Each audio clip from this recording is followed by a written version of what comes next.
Welcome to the journey, and this journey is featuring the proud son of a great man. He's a very good humorist, as we all discover in the conversation, but he grew up to be and his words, master plumber.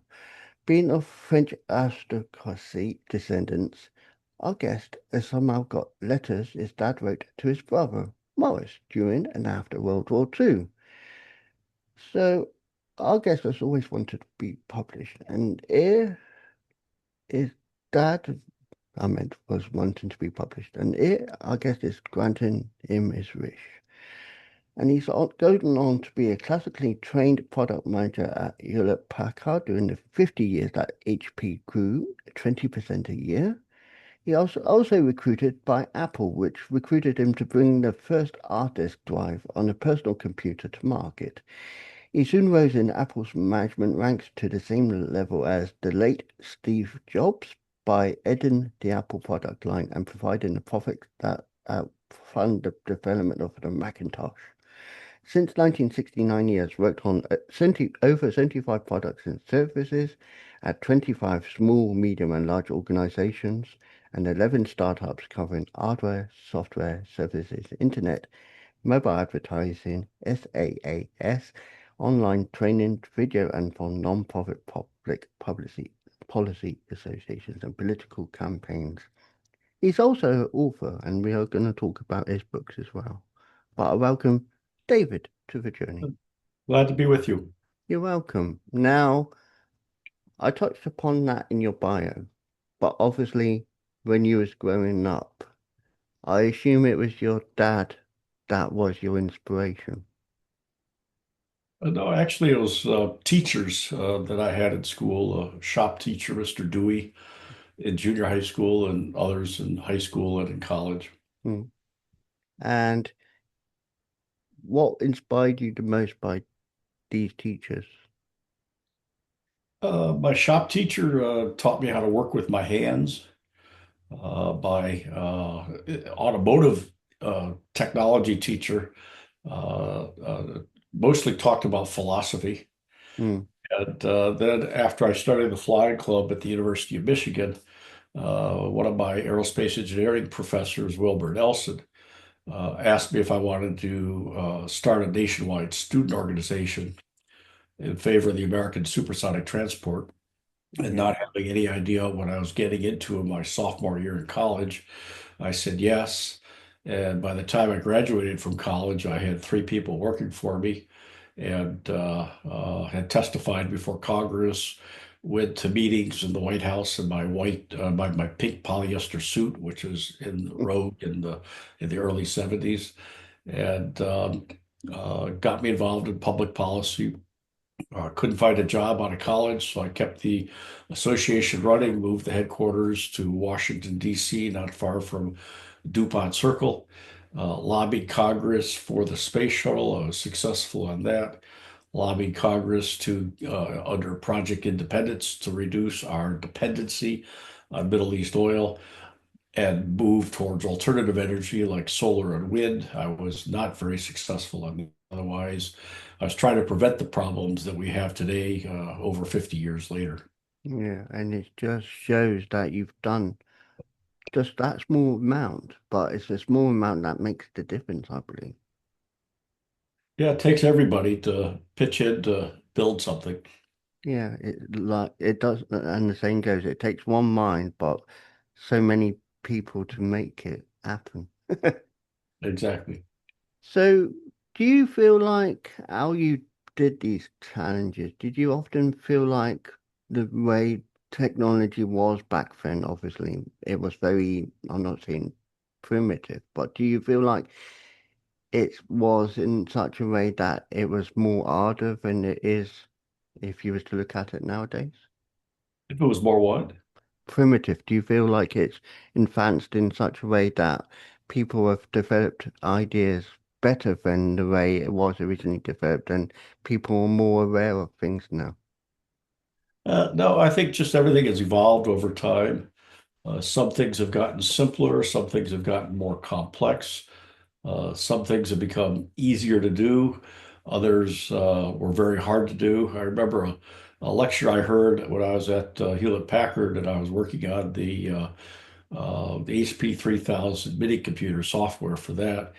And a guy from Santa Cruz who was an IT consultant said he was talking to somebody the other day that a person on a mini computer could wipe out $10 million in receivables with the push of one finger and one button, whereas a few years ago it'd take a couple weeks to wipe out that amount of money you're supposed to be getting. So, It's true. It's like I'm not saying, and I'm not going to even advertise the full fact of where you can get it, but there is things that you can stick into a computer now, and one insertion of that device, and it just wipes that completely, and it's just mind-boggling how yep, such. I know it's technology, and I know it happens, but it's just one little thing, and poof, it's gone. yeah. And it's like I said, I know that I don't know if they made it legal, but the point is, I know if you get caught in one out in a workplace, it's not exactly looked at greatly, and they will frown upon you, and you'll be dismissed from your job automatically. Yep. So you did HP, and then obviously you went into Apple, and we'll be going into your books shortly, so don't worry about that. But Apple and obviously Apple when Steve Jobs was the early days, I always admired Apple products as a whole, even when Steve Jobs was alive, he was a really really powerful person and he developed some amazing ideas. Do you feel like those ideas from Steve himself, do you feel like they were ideas that he's always thought of, or do you think it was just a collaboration of everything that was made aware to him and he just worked on those ideas? Well, he and also the rest of the company was obsessed with usability, ease of use, Hmm. customer satisfaction. And a lot of those things were developed in 1978 when Apple adopted a set of values. And when you came to work at Apple, you were indoctrinated on your first day in understanding what those values are and how it affected you. And it's such things as empathy for your customer, achievement, positive social contribution, individual performance, team spirit, innovation, vision, individual growth and reward, quality excellence, and good management. And when Steve came back to Apple, he said that part of the reason that Apple was wandering from 1985 until he came back around 1998 is that the company had lost sight of its values. Hmm. The things he instilled in the company when he came back was to reincorporate those values, even to the point that Tim Cook wrote an essay about it about 10 years ago. So those core values plus Steve's intricate viewing of things. After all, he majored in calligraphy and in the detail. And I was told a story. I was the group product manager for the Apple III, and a fellow by the name of Mike Cotter was the group product manager for the Apple II. And one day, Steve walked into his office. This would be in the late 70s, and he threw the box that the Apple II was being shipped in on Mike's desk and says, "Your out-of-box experience is horrible. Fix it." And then, you fast forward today, over 50 years later, and when you get an Apple product and Open it up, it's like you just got someone just gave you a jewel, and it's a lovely experience from opening the box with a little zip pull on the side, and then you have little tabs so you can remove the film Mm, off the product, and then it's in layers. So he was obsessed with user experience and the total customer experience, ranging from the moment you walked into the store to the moment you bought. You didn't have to walk up to a cash register and yeah. stand in line. The sales clerk in the Apple store could do your transaction right there, to the beautiful bag they give you to carry it home Mm, in, mm, to the out-of-box experience. mm, And then if you have a problem, this is dating back to the early 2000s, you could call Apple, or better yet, you go on their website, you could tell them to call you when it's convenient for you. yeah. And in contrast to that, I had a Windows product. I called them up, and being a product manager, I always found bugs. So they wanted me to pay them $225 so they could tell me that I found their bug. Whereas Apple will support any of their products pretty much any time, because the key is total customer Yeah, satisfaction. and I've discovered that, when I've spoken to Apple myself, I had a issue the other month with my product, and they were like, "You can do this, you can do this," and you can tell they were smiling on the phone, just being happy in what they were doing, Yep. and I loved that experience. It was just so validating, and like I said, I'm a big Apple geek for Apple stuff, so I'm always happy about it. And when it comes to, and even now with Tim Cook, it's when it comes to WWDC, it's like excitement because the vision that Steve had went to Tim Cook, but obviously Tim's now making it his own personal way of being. But the Steve Jobs effect is still fair, and I still feel the excitement every time I get invited because I am a developer as well. So I develop beta test for Apple, and I just get the same excitement when I watch, and I was like, "That's new, that's new, that's new." Like you said, it's the little things. And then when you get the new product, like I always get the iPhone, I get excited because that box, even though it started off big when it was the iPhone original 2G, you now look at it, it's compact and it's still got the same feel where you peel back the tabs. And it's that excitement of opening it. Yeah, the key is the values. Another example of this is in 1938, when Hewlett Packard was formed. The company began developing what they called the HP way, the HP set of values, upon which Intel's values were formed, upon which Apple's values were derived from.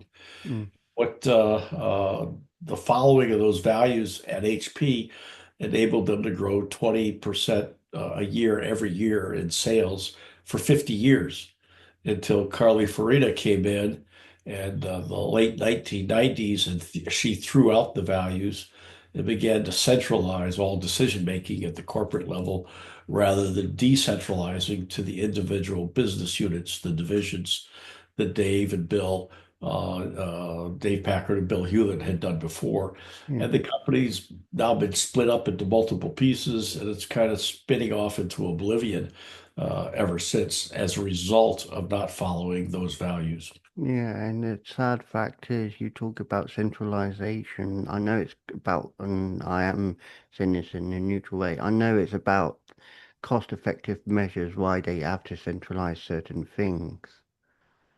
But Right. the fact of having it locality or locale, whatever you want to describe it as, it's the value isn't the same as it was when it was that local feeling. Local feeling meant you knew someone local could actually understand it. When you go centralization, and I'm not saying this in a derogative way, but when you go elsewhere now, if you're not talking to someone in America or Britain or anywhere, like for example, when I talk to if I was to talk to a bank in England, I wouldn't be talking to to a bank in England. It'd be someone from India. And I've had Uh, that. And I'm not being racist or anything when I say that, but it's like they were like talking, "How's your day today?" "It's been good. How's your weather?" And I say the weather, and they said, "Well, it's been raining here." And I'm thinking, "You sound so British." And then I do question, so where are you? Because I do randomly think, where are they from? Because it's like complete different weather scale for where I am. And they say, well, we're actually in Bangkok, for example, because it, and I, but I'm not, like I said, I'm not racist, but it's just when you think of someone local, like they say it's a local bank, you expect to speak to someone locally who knows what you're talking about. Well, corporate worldwide has offshored things like customer support to other countries because it costs less, Yeah. ignoring the fact that it significantly increases customer dissatisfaction. Until they began to catch up and started teaching culture. In fact, a lot of support is now based in the Philippines, and they speak American English there versus English with a British accent. Yeah. And many times, many people complain they've tried to talk to customer support and they couldn't understand the thing that the customer support person was It's saying. true, it's true. But, another example, when I had a problem with the internet provider I use, they were in Jamaica. But the internet company obviously is not Jamaican, it's actually American owned. So, but it's the way it is. And like you said, it is about cost effective and use people like, and that is a good effective way of doing business because they are clear. But at the same time, when you don't get clear person, it's like, can I talk to your supervisor? And they like then stumble on like, what did you? And and they do say, what do you want? And I want to talk to your supervisor. And then it takes 10 minutes to get through to the. Well, So, even in America, customer support's an issue. I flew down from San Jose, where I live near in Silicon Valley, to Los Angeles to go to a San Francisco 49ers, Los Angeles Rams football game. mm, And the next day after the game, I was going to take the Amtrak train home from LA to San Jose.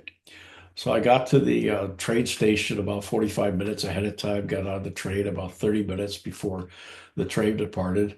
And I was supposed to depart at like 9 a.m. 9 a.m. comes around and we're still sitting there. The conductor walks by about 9:30. I said, how come we're not moving? He says, I don't know. Another 45 minutes go by and don't see anybody. And I only saw the conductor once. And I remembered that on the Amtrak website, they have a chat service so you could chat with people at Amtrak. So I got on the chat service and I said, hey, I'm in this your train, train number, whatever it is. And we're supposed to have left an hour and a half ago. How come we're not moving? They came back and says, we have no idea. And I said, is this the way to run the railroad? And I posted that on Facebook, and I had several friends said, I was thinking of taking that train, but I'm not going to ever consider it because they can't tell you why the train is delayed. And finally, the engineer shows up. He says, I'm sorry for the delay. This is over 2 hours after when we were supposed to leave. He says, under the rules of the Department of Transportation, we are only allowed to work 8 hours a day. And our train got in late last night. So we could not come to work until 2 hours later. And I'm sitting there going, you couldn't tell us this before? You couldn't predict it and get a different engineer to run the train and have the guy catch up with us someplace? Uh, but I said, that's not the way to run a railroad. So we have difficulties in some areas of customer service. All I have to do is say things like Comcast and AT&T, and T, and everybody would know what I'm talking about. But in recent years, Comcast and AT&T have hired product and service support people from Apple, and they've implemented Apple's way of total customer satisfaction. And both of their services have substantially improved mm. over time. Yeah, I get that, and I noticed that difference in the last few years. Since I've been in America 7 years, and when I first spoke to someone from Comcast, for example, when I was living where I was before, it was like always difficult. And gradually, they got easier and easier over the last, like you said, couple of years. So I do feel like there is a difference that has made that difference. Yeah, it's gotten better. Yeah. So we go into your books now and we can promote your books and where they're available. Can you talk about your books to us? Well, I have a series of books on product management and product marketing called Building Insanely Great Products, Organizing and Managing Insanely Great Products, and then a little 796-page pamphlet that Wiley has published called Successful Product Design and Management Toolkit, which is used in India at two prestigious universities for executive MBA programs. Mm, And then my last book, I was fortunate enough to come across a series of letters that my dad wrote home during and after World War II. And they're pretty funny and kind of sketches a first person view of history. And the name of that book is called Letters from My Jaime. And in researching that book, I was able to come across a 18-page dictated autobiography from my grandfather, who was a blacksmith in Ukraine and became the blacksmith to the governor of Kiev. They didn't call him a mayor then, they called him a governor. And in 1914, before the next pogrom, since he was Jewish, the governor gave him several $100s and said, "Get out of the country before they kill you." And I started to trace my family's history back from there and found that on Facebook there's a Fradin group. One of the members of the Fradin group posted the Book of Fradin from France, which is in French. So I put it into Google Translate into English. And it turned out the story of the Fradins in France started in 1492 when Columbus was leaving to discover America. My great grandmother, about I think roughly 26 generations ago, was leaving Spain, I suspect from the Basque region. I was traveling through southwestern France, where she and her group were surrounded by robbers, and a very gallant young man with his assistants who had swords chased away the robbers. Noticed that my great grandmother was extremely beautiful, fell madly in love with her.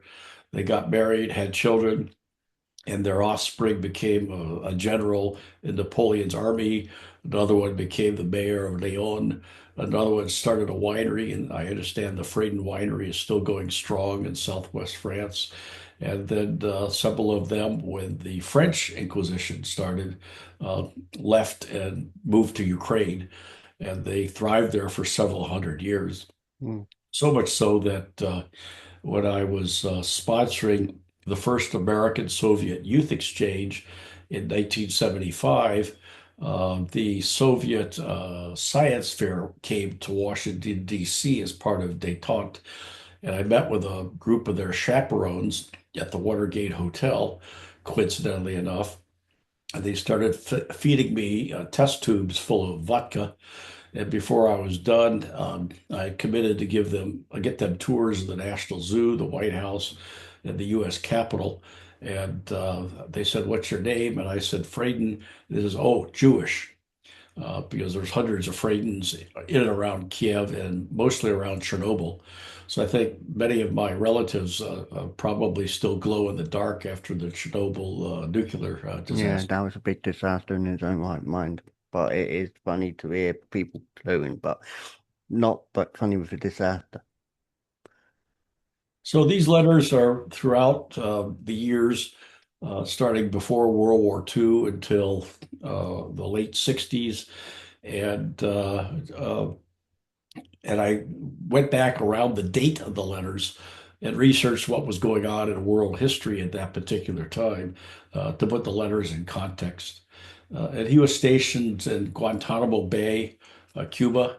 And I say in the book that he served in all of the armed forces, the Army Air Force, the Army, the Navy, the Marines, the Coast Guard, and KP, which is known as Kitchen Patrol, because he stole the commandant's motorcycle in Guantanamo Bay and went on a joyride around the camp. And they caught him and they condemned him to peeling thousands of potatoes per day.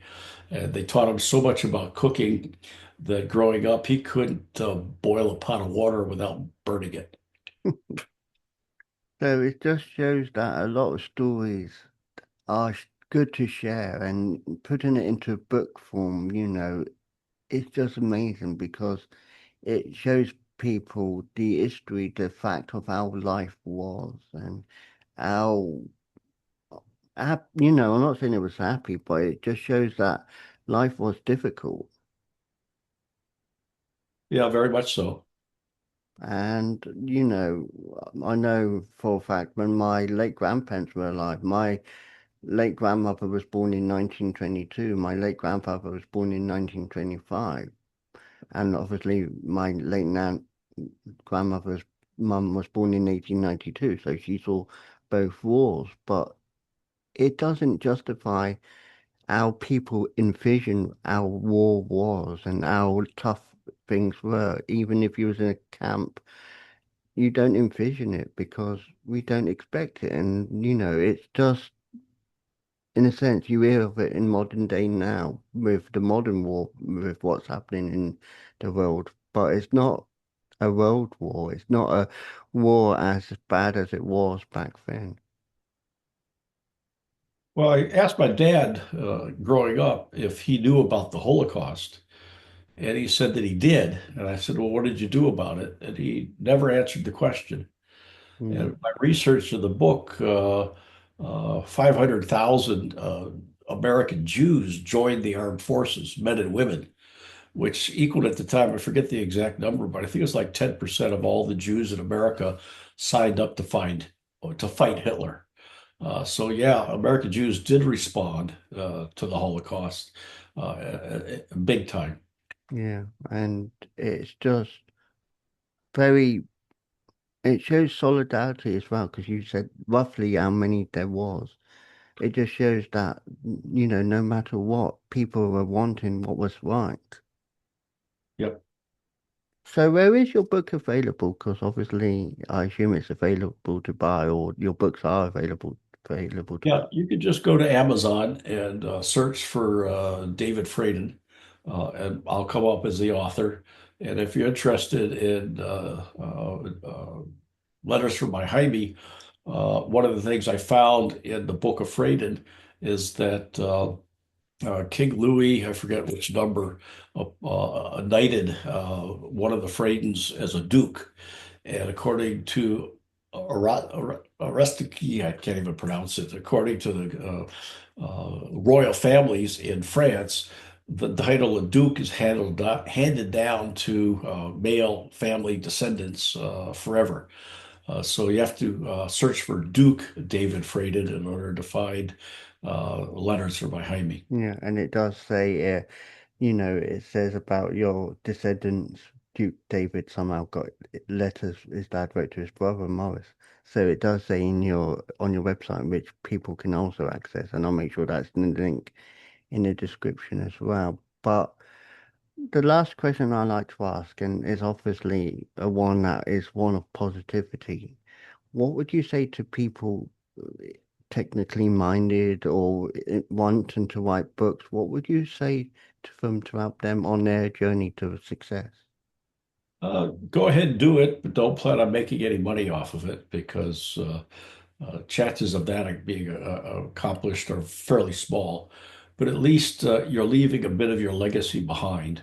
You'll be able to become part of history, and maybe some historian will come across your book and insert that into the history of the world. And I love that. And on that, I like to say, David, thank you for sharing your journey with us today. You're welcome. Thanks for having me. Lovely. Hi, my name is Amy Harrison. I just published another book, and this is the first hard copy I've released. Let's claw right into a sneak peek. Hi, I'm my Galaxy Brat. Error. It is becoming clearer. Y'all probably think I'm annoying. Turns out they all just plain boring. I'm just being me, the realest version. Sweet on the inside, tell like it is on the outside. Yes, I embrace love, never hate. But honesty flies in my mouth like a dove. Be careful before it's too late. If you want to read more, visit the link in the description. Meow at you later. Parsons. The narrator is Kate Barton. Director and producer, Darren Street. Tim Parsons would like to thank family and friends for their support with the paramedic Chris venture. The series is dedicated to the memory of his father, Reverend David Parsons. Copyright Tim Parsons 2020, all rights reserved. Unauthorized use, copying or sharing of this audiobook is strictly prohibited. This has been a Voice Reel studio production for Tim Parsons. Oh, good afternoon, everyone. I've just been listening to the Paramedic Chris children's books on audio again, and I just love it because they've given a tribute in one of them to my dad as well, who passed away a few years ago. I love audio books, and it's great to walk around, and it's great to sit at the computer, if you're out jogging or wherever, to listen to them as well. All 4 of the Paramedic Chris children's books are available on audio book from Amazon. Go and take a listen to them. You won't be disappointed. You'll hear what happens when a community pulls together and supports one another. The best thing is to pop over to my website, paramedicchriskidsbooks.org, and you'll see the links on the shop page. Keep safe, everyone, and thank you for being you.